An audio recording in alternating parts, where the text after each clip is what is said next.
Okay, so this lecture is going to look at the life of Abraham Kuyper, who is the person behind Kuyperianism.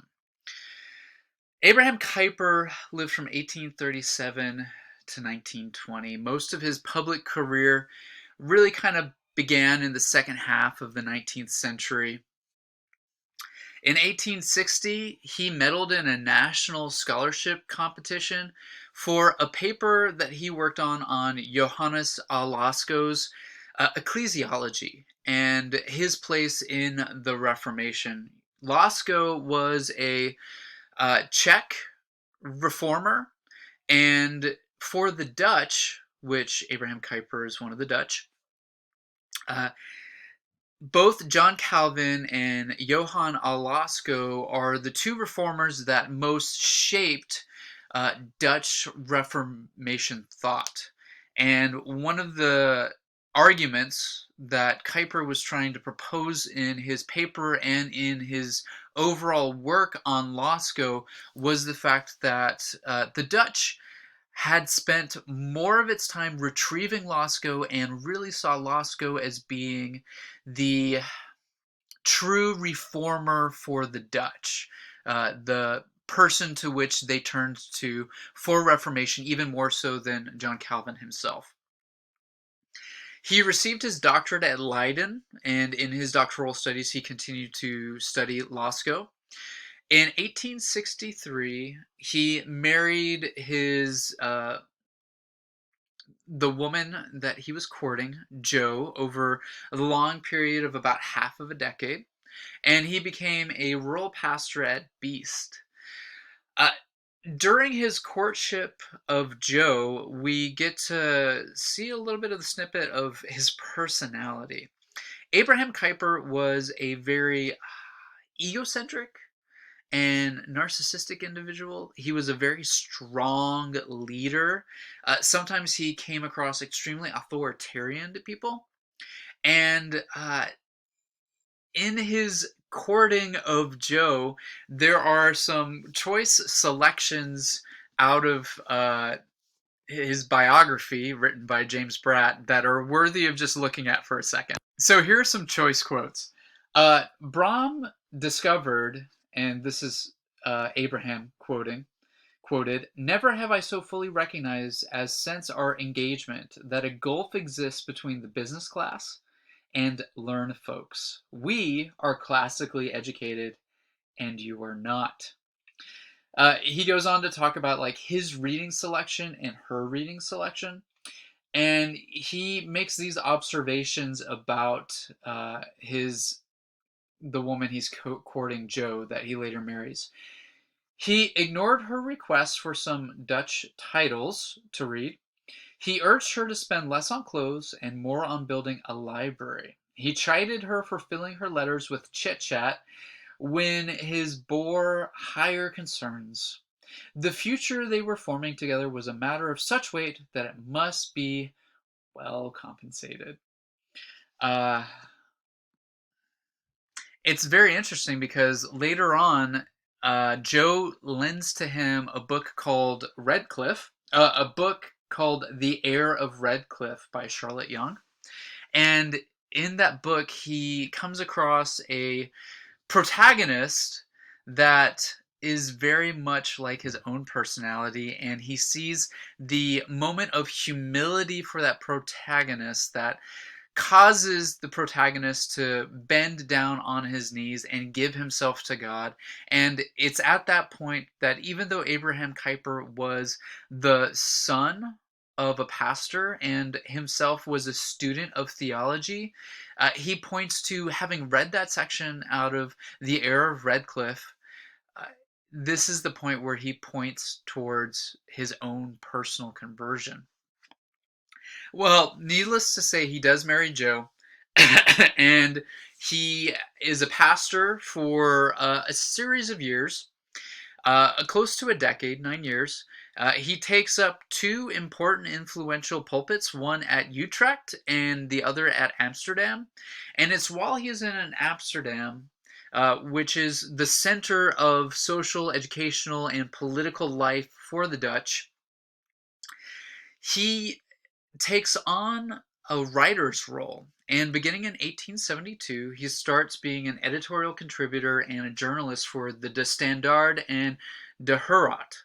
And he continues to write for those two publications for much of his career and has a lot of uh, power and authority over the kind of content that is going to be published through these publications and how it's going to influence the Dutch people and the Dutch state.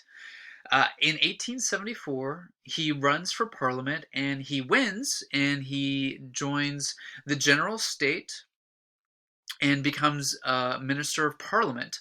When he does that, he has to resign from his pastorate. There is a strict division between church and state, and so a pastor couldn't actually serve in Parliament. From 1877 to 1880, he develops this anti-revolutionary political party. His anti-revolutionary political party is much informed by the thought of conservatism and anti-revolutionary thought of Edmund Burke.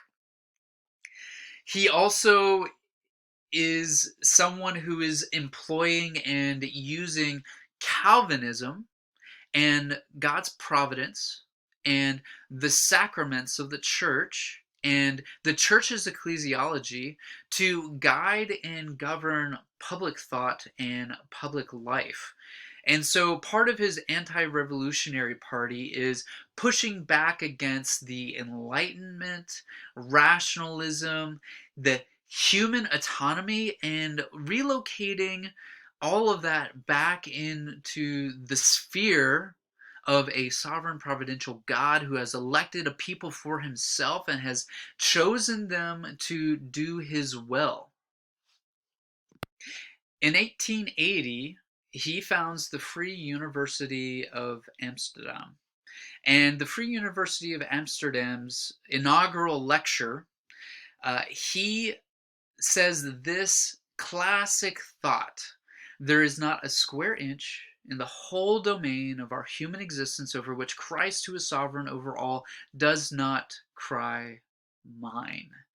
This thought is an idea that encapsulates not just the sacred world, but also the public world as well. And so this is one of the key ideas behind Kuyperianism, that the Christian life is not just a life that's devoted to sacred spiritual evangelism, but it's also a life that's devoted to human flourishing. And as a life that's devoted to human flourishing, the public space is a space in which Christ has authority. The politic of a state is a place in which Christ has authority, and he set aside people who are specially gifted and skilled from the church to serve the state as well. In 1891, he begins his thought on Christianity and the social question, which is where our reading, which will be the next lecture, will cover. And then in 1893 to 95, there is a major split between the anti-revolutionary party, and he leads an exodus, both out of the church and out of the anti-revolutionary party. And then also, he writes a number of significant works in this later period of his life in the 90s. He writes Common Grace, and he also writes Pro Rege. In 1901 to 1905, between the writing of Common Grace and Pro Rege, he serves as the Prime Minister of Netherlands, which means he is the highest public executive official for the entire state of Netherlands. This is part of the reason that makes him such an influential Christian and political leader, and the person who is one of the 19th century ideological figures that we spend a little bit more time and devotion to. One of the things that marks his life is there is some sort of sympathy to Otto von Bismarck.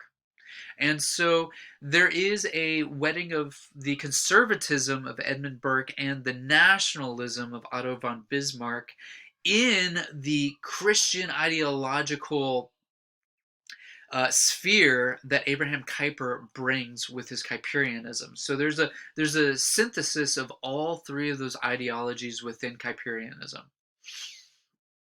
From 1911 to 1920, he continues to chair the party of the Anti-Revolutionary Party, and he continues his editorial work. Much of his life he spends working vigorously hard and then taking long holidays. He actually spends much of his life away from his wife and his children.